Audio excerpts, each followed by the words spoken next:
ಎಲ್ರಿಗೂ ನಮಸ್ಕಾರ. ನಾನು ನಿಮ್ಮ ಕನ್ನಡತಿ ನಳಿನ. ನಾವಿವತ್ತು ಮಶ್ರೂಮ್ ಸಾಂಬಾರು ಯಾವ ರೀತಿ ಮಾಡೋದು ಅಂತ ನೋಡೋಣ. 1/2 kg ಆಯಿಸ್ಟರ್ ಮಶ್ರೂಮ್ ತೊಗೊಂಡಿದ್ದೀನಿ. ನೀವು ಇಲ್ಲಿ ನೋಡ್ತಿದ್ದೀರಲ್ಲ ಆ ಥರ.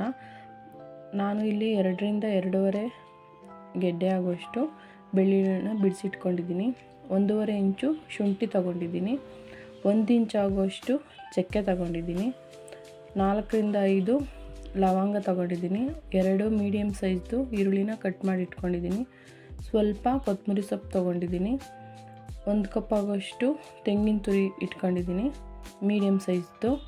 ನಾವಿವಾಗ ಇದನ್ನು ಕಟ್ ಮಾಡಿರೋದನ್ನೆಲ್ಲ ಬಾಣಲಿಲ್ಲ ಸ್ವಲ್ಪ ಎಣ್ಣೆ ಬಿಟ್ಟು ಫ್ರೈ ಮಾಡಬೇಕು. ಇದು ಫ್ರೈ ಮಾಡೋದ್ರಿಂದ ಹಸಿ ವಾಸನೆ ಎಲ್ಲ ಹೋಗಿ ಚೆನ್ನಾಗಿರುತ್ತೆ.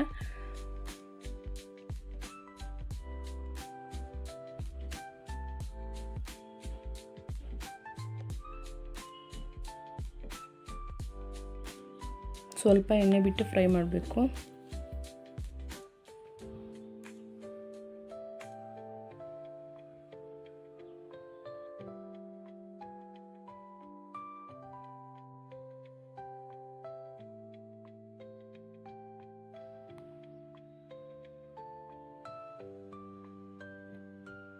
ಇದು ಫ್ರೈ ಆಗಿರೋದು ತಣ್ಣಗಾಗೋ ಅಷ್ಟರಲ್ಲಿ ನಾನು ಮಶ್ರೂಮ್ನ ಕ್ಲೀನ್ ಮಾಡಿ ವಾಶ್ ಮಾಡಿ ಇಟ್ಕೊಂಡಿದ್ದೀನಿ. ಇವಾಗ ಒಂದು ಜಾರಿಗೆ ತುರಿದಿಟ್ಕೊಂಡಿರೋ ತೆಂಗಿನಕಾಯಿ ಮತ್ತು ಫ್ರೈ ಮಾಡಿ ಇಟ್ಟಿದ್ವಲ್ಲ ಅದನ್ನು ಹಾಕೊಂಡಿದ್ದೀನಿ. 1 ಟೇಬಲ್ ಸ್ಪೂನು ಖಾರದ ಪುಡಿ ಹಾಕ್ಕೊಂಡಿದ್ದೀನಿ. 3 ಟೇಬಲ್ ಸ್ಪೂನ್ ಆಗೋಷ್ಟು ಅರಿಶಿನ ಪುಡಿ ಹಾಕ್ಕೊತೀನಿ.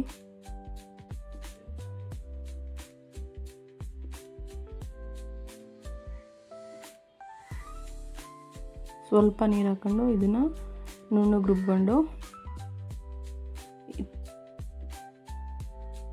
ಒಂದು ಪಾತ್ರೆ ಗ್ಯಾಸ್ ಮೇಲೆ ಇಟ್ಕೊಂಡು ಸ್ವಲ್ಪ ಎಣ್ಣೆ ಬಿಟ್ಟು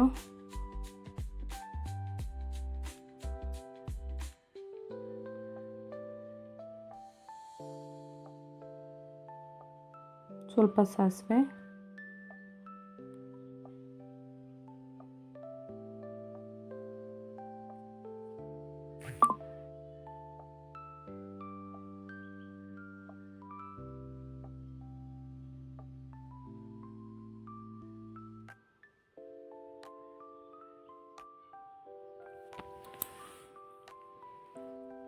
ಸಾಸಿವೆ ಚಿಟ್ಲಿದ ಮೇಲೆ ಸ್ವಲ್ಪ 2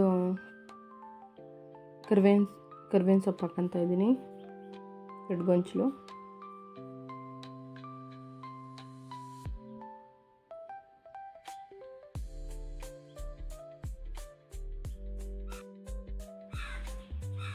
ನಾವೇನು ಮಶ್ರೂಮ್ ಕ್ಲೀನ್ ಮಾಡಿ ತೊಳೆದಿಟ್ಟಿದ್ವಲ್ಲ ಅದನ್ನು ಹಾಕ್ಕೊಳ್ಬೇಕು. ಒಂದು 5 ಮಿನಿಟ್ಸ್ ಫ್ರೈ ಮಾಡಬೇಕು.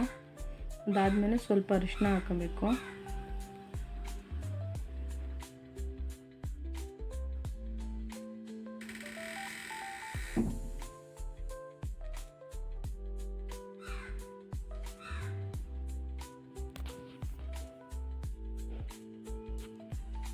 ಅರಿಶಿನ ಹಾಕ್ಕೊಂಡು ಸ್ವಲ್ಪ ಫ್ರೈ ಮಾಡಿ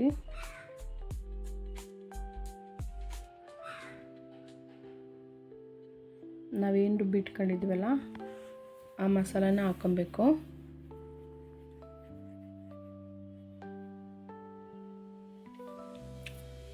ನಿಮಗೆ ಸಾಂಬಾರು ತಿಕ್ನೆಸ್ ನೋಡಿ, ನಿಮಗೆ ಗಟ್ಟಿ ಬೇಕಾ ಸ್ವಲ್ಪ ತೆಳ್ಳು ಬೇಕಾ ಆ ಸ್ಟೇಜಿಗೆ ನೋಡಿ ಸ್ವಲ್ಪ ನೀರು ಹಾಕ್ಕೊಂಡು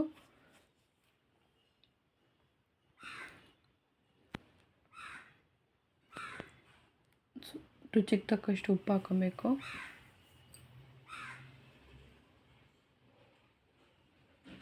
ಈ ಮಶ್ರೂಮ್ ಸಾಂಬಾರು ಇರುತ್ತೆ. ನಿಮಗೆ ಈ ವಿಡಿಯೋ ಇಷ್ಟ ಆದರೆ ಲೈಕ್ ಮಾಡಿ, ಶೇರ್ ಮಾಡಿ, ಸಬ್ಸ್ಕ್ರೈಬ್